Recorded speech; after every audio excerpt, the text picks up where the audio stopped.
HarperCollins presents Anything You Can Imagine, Peter Jackson and the Making of Middle-earth by Ian Nathan, read by Tristram Wymark. The artist-initiated epic is an obsessive testing of possibilities. It comes, too, from a conviction or a hope that if you give popular audiences the greatest you have in you, they will respond. Pauline Kael. It would be easier to film the Odyssey. Much less happens in it. JRR Tolkien.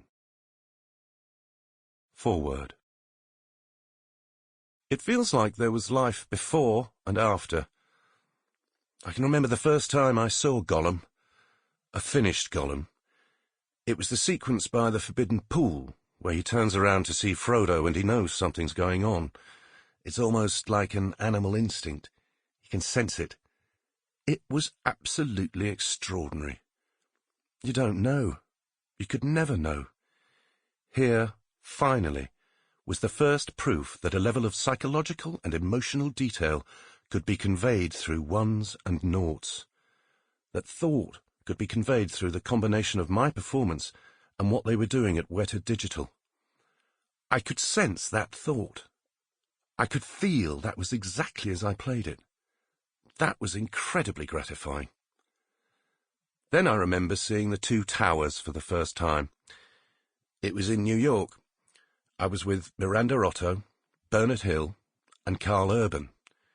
It was mind-blowing. I knew every single frame.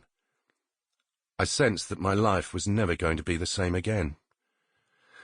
I suppose that was true for everyone who shared in The Lord of the Rings. The actors, the crew, everyone. None of us really knew what we were letting ourselves in for. And we went through so much together. Filmmaking is life. Every day you're making a film is as important as the end result because it feeds into the fabric of that film. That counts tenfold for The Lord of the Rings. That's what attracted me to go back and do so many projects with Peter, Fran, and Philippa, and all those guys down there, because it is a way of life. You don't go to work. You're living and breathing it. Nevertheless, it certainly wasn't the journey I was expecting for a second. Not for a second.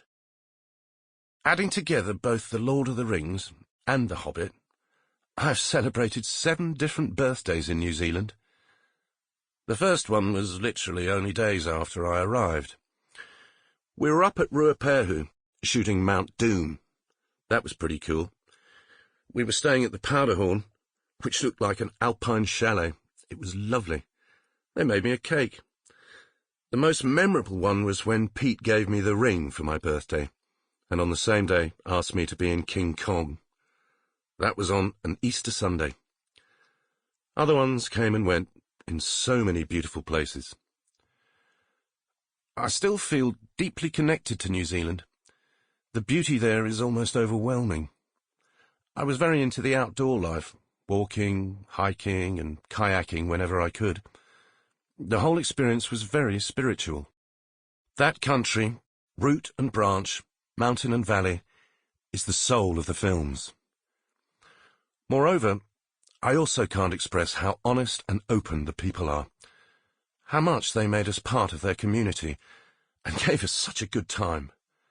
I made so many great friends. So many people migrated there to take up jobs on Lord of the Rings.